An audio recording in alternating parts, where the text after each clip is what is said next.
If the ghost stories I've shared before feel distant, like something that could never happen to you, well, this time is different, because it happened right here in the Chinese community in the US. Yeah, it's not fair for me to be the only one scared. This story will be split into 2 parts. Originally, I planned to cover the top 10 gruesome murder cases in Hong Kong, but the amount of research required is huge, and I need more time to prepare. So I adjusted the schedule a bit. If you are a fan of true crime, thank you for your patience. Now, without further ado, let's dive in.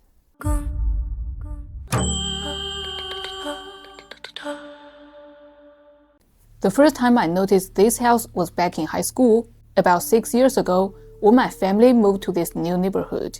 The area was full of modest single-family homes, but there was one house that stood out.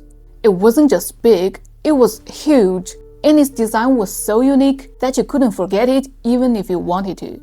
Most houses in the area had fresh, cheerful paint colors, but this one, its exterior was dark white with black beams and a black roof. It gave off an eerie vibe at first glance. At first, I assumed the homeowner might be a young person with quirky tastes, and that was fine. But the house looked so grand, like it belonged to a traditional, wealthy family.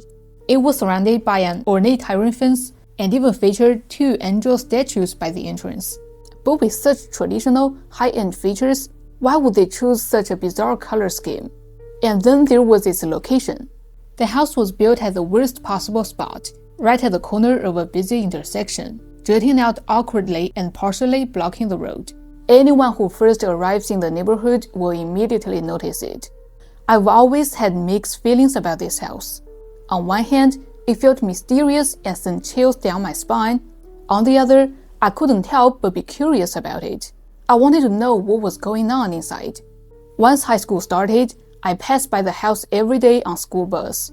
Each time, I would take the chance to observe it, though I didn't even know what I was hoping to say. Several days later, I noticed something strange. There was no sign of life in that house. Not once did I see anyone mowing the lawn, taking out the trash, or walking the dog. At first, I tried to explain it away. Maybe the family had gone on vacation. It wouldn't be unusual for someone to take a 2 or 3 month trip. But one morning, on my way to school, I noticed something new. Through the black mesh screen on one of the windows, I could faintly make out a small cat perched on the windowsill. I stared at it for a while and confirmed it was definitely a cat. I even felt relieved. Say, someone must live there. Then I hoped I'd see the owner of the house after school, but no, everything went back to the way it was, and even the cat disappeared. Later, I tentatively asked my classmates, "What do you guys think about painting a house black and white?" They all laughed and said, "What are you trying to do? Build a funeral home?" That comment hit me hard. It made me realize this house might not be as simple as it seemed. Then, one day, the 2 angel statues by the driveway were broken. I pointed it to my parents, but they dismissed it, saying, "Probably just someone backing their car into them by accident." But I took a closer look. The damage didn't look like it came from a car crash. It was as if the statues had just shattered on their own. And that's how they stayed broken for over a year. This, more than anything else, confirmed to me that no one lived in that house. A few years later, when I started college, I finally got a chance to get up close to that mysterious house. But what I saw was something I'd rather not remember. During the summer of my sophomore year, I interned at a local sales company with a few friends. The job was straightforward, going door to door, selling premium knife sets. Since it was convenient, my friend and I were assigned to my neighborhood. On a sunny day, we each set out with a bucket of shiny knives, knocking on doors. After a few stops, I got tired and sat on a porch step to rest. When I turned my head, I realized I was getting closer and closer to that eerie house. My heart skipped a bit as I wondered, could this house also be on my client list? I quickly checked the address and, to my shock, it was. Address 2035, owner female, name Emily Lau, age 36, race Asian. I double-checked several times, afraid I had misread, but there it was, the address matched perfectly. Emily Lau, the owner is also Chinese? At that moment, my long dormant curiosity about the house suddenly reignited. The sales company's client list was up to date, meaning Emily must have made recent purchases. But if that's the case, why did the house still look so abandoned? I debated whether to knock on the door. A part of me thought, forget it, no need to complicate things. But another part whispered, why not? You're here already. This could be your chance to solve the mystery. Finally, I gave in to curiosity. It was a sweltering afternoon. With a knife set in hand, I slowly approached the door. As I got closer, I noticed the temperature seemed to drop. A chill ran down my spine, and goosebumps formed on my arms. Summoning all my courage, I rang the doorbell. I waited 2 minutes, no answer. I rang it again, straining to hear any sound from inside. Still nothing. My tension eased a bit. Maybe no one's home, I thought. Just as I was about to leave and try another day, I heard it. Something scratching in the house. It was faint, just 2 close, soft scratching sounds, like it was coming from the other side of the door. My body tensed up. My mind raced with worst-case scenarios, imagining what could suddenly burst out from behind the door.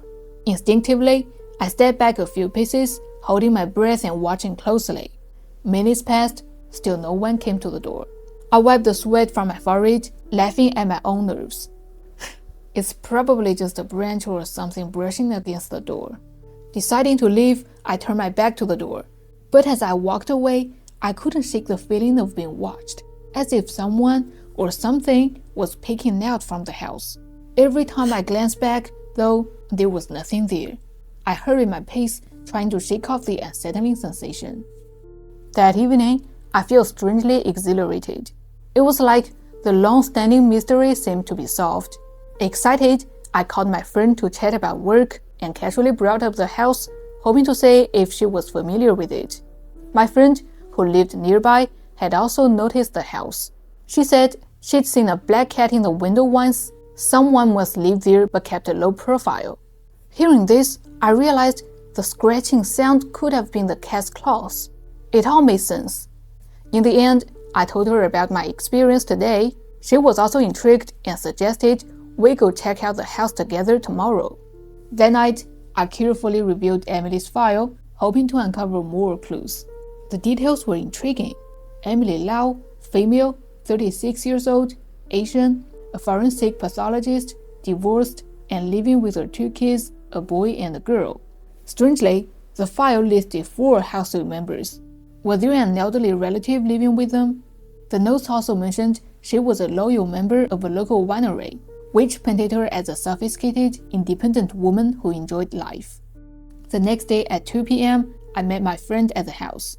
I showed her the file, and she hesitated before saying, "Wait, why do you have 51 clients?" I froze. The company also assigned exactly 100 clients per team, split evenly at 50 each. My friend and I were supposed to have the same number of clients.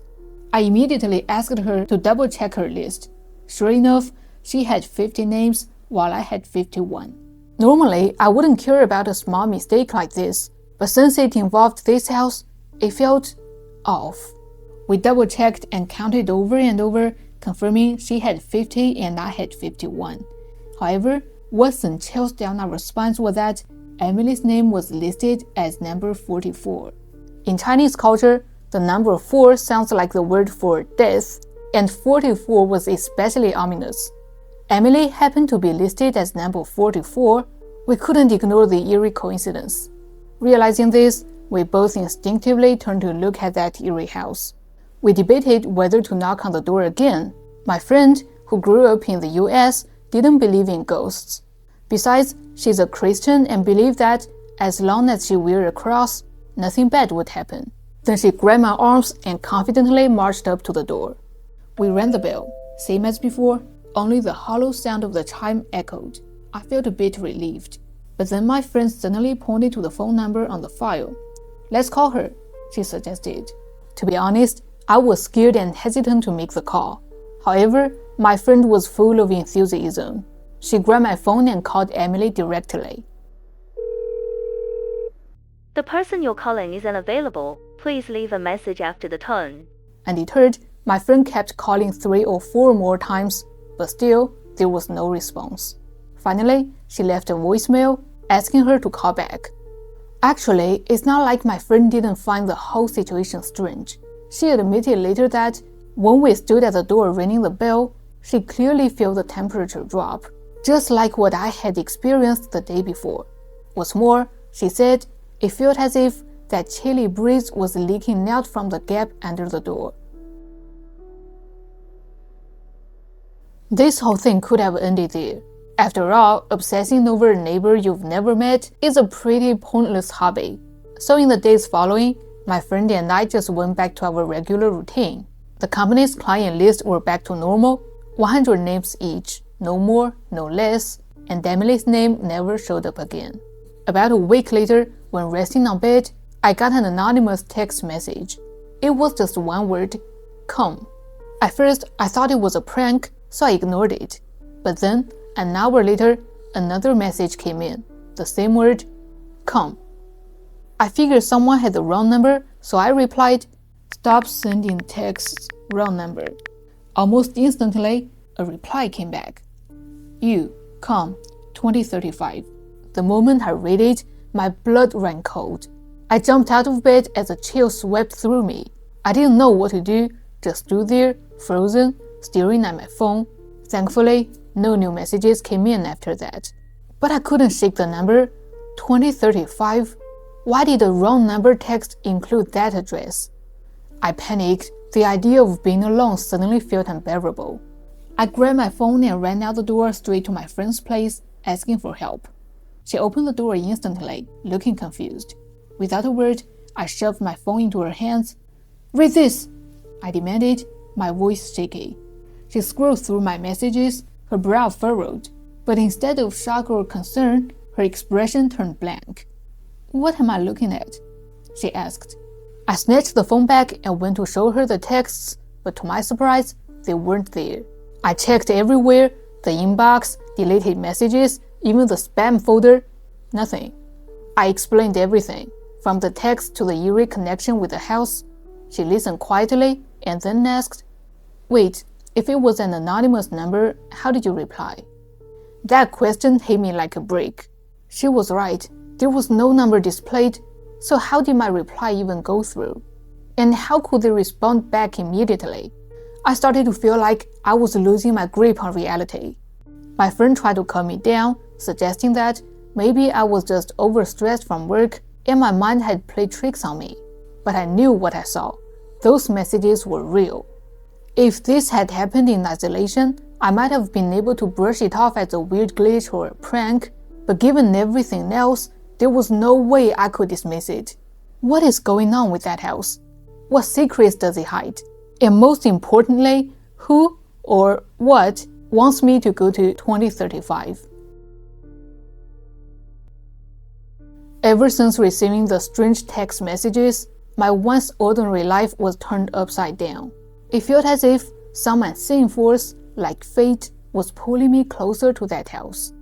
That night, out of fear, I stayed at my friend's place, but even there, I had a bizarre dream. The dream began on a warm afternoon. I was walking down the road, carrying a bucket full of kitchen knives. Suddenly, the sound of a woman sobbing echoed from afar. I looked around but couldn't pinpoint the source of the sound. A few steps later, the crying grew louder, drawing me toward it. Soon, I found myself in front of the house, but in the dream, it looked different. There was no oppressive atmosphere. The fountain in front was flowing, an angel statue smiled, and colorful birds perched peacefully on the trees. Everything felt serene. As I observed, the front door slowly creaked open, leaving just a small gap as if inviting me in.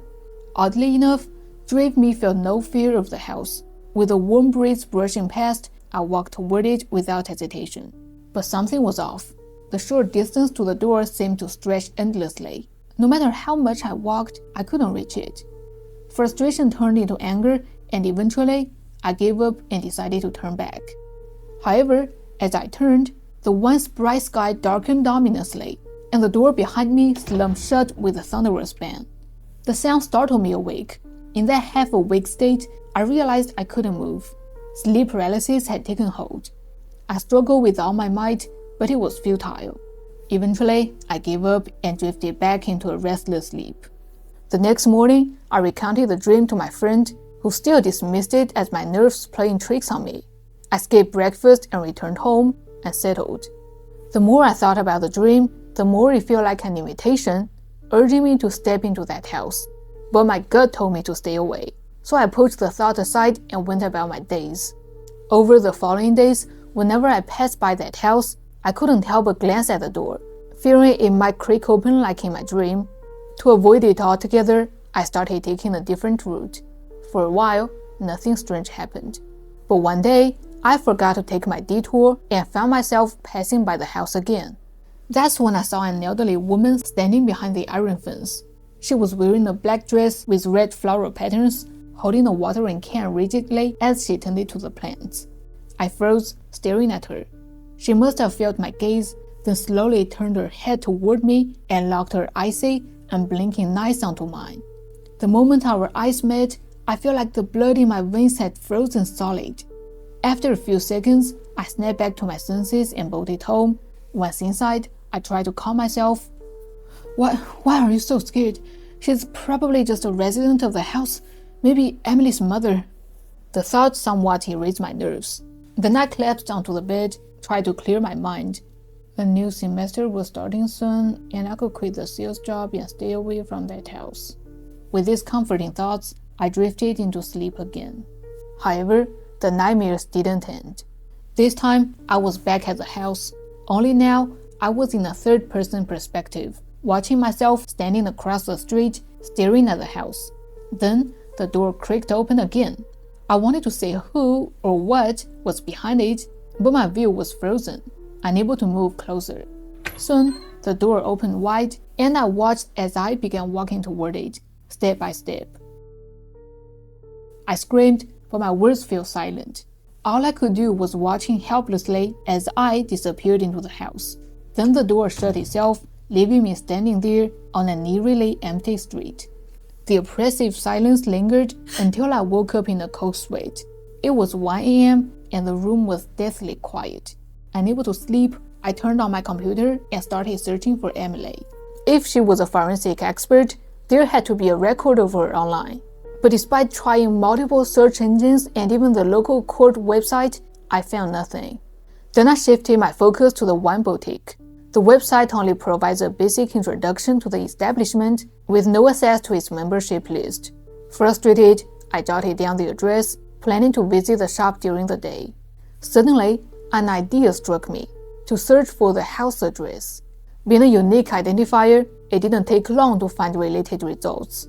Among them was a 2002 real estate listing for the property. Oddly, the seller wasn't Emily. This meant she had bought the house after 2002. Interestingly, the photos from the listing showed a starkly different interior. Back then, the house looked bright and welcoming, with no black walls or eerie atmosphere. The transformation raised questions. Why would Emily turn a sunny home into such a dark and unsettling place? Was it just her personal taste, or was there something more sinister at play? By now, the sky was starting to brighten. I shut down the computer and mapped out my plans for the day. First, I would visit the wine boutique to inquire about Emily's recent whereabouts. Then, I'd head to the company to finalize my resignation and secretly investigate whether Emily's information had been officially added or mysteriously slipped into my client list. At 9 a.m., I arrived at the wine boutique. While chatting with the staff, I casually brought up Emily. The clerk was initially cautious, saying they couldn't disclose customer information casually. So I claimed Emily was a friend of my mother's who I hadn't been able to contact for a long time and that I was worried about her. Eventually, she called over the manager, a long-time employee. The manager vaguely remembered Emily, mentioning that she rarely visited but bought large quantities of wine whenever she did. Her last visit 2 years ago. Realizing I wouldn't get much more out of them, I thanked them and left. Next, I went to the company to handle my resignation. Half-jokingly, I asked my supervisor, "Isn't our client list always kept at 100? My last one had 101. Maybe the system glitched. He didn't think much of it and began pulling up records. But midway, he was called away, leaving me to access the system myself. Excited at the opportunity, I searched for Emily Lau. The result, over 20 entries for Emily appeared. Well, that wasn't too surprising. So I refined the search using Emily's phone number, and finally, only one result remained. Nervously, I clicked on her file. Sure enough, it was the same Emily. Now it seemed she did exist in the system. But I noticed her file's last update was from March 2008, more than 2 years ago. That struck me as odd. A marketing company wouldn't typically keep such outdated information in active views, so how had Emily's name ended up on my client list? Could it really be just a coincidence? By this point, I'm sure you, like me, have started to feel that things aren't as simple as they seem. There were just too many coincidences, so many that it felt almost like they were deliberately arranged. By the time I left the office, I couldn't decide if I had the answers I wanted. But one thing was certain, I needed to forget about it. Every adult encounters strange incidents growing up, but life is about moving forward. And with that, I put a mental period on Emily's name and everything associated with her. Okay, that is the first half of this story. Next week, we'll dive into the high-energy climax, unraveling all the mysteries. Tune in next Saturday night. You won't want to miss it.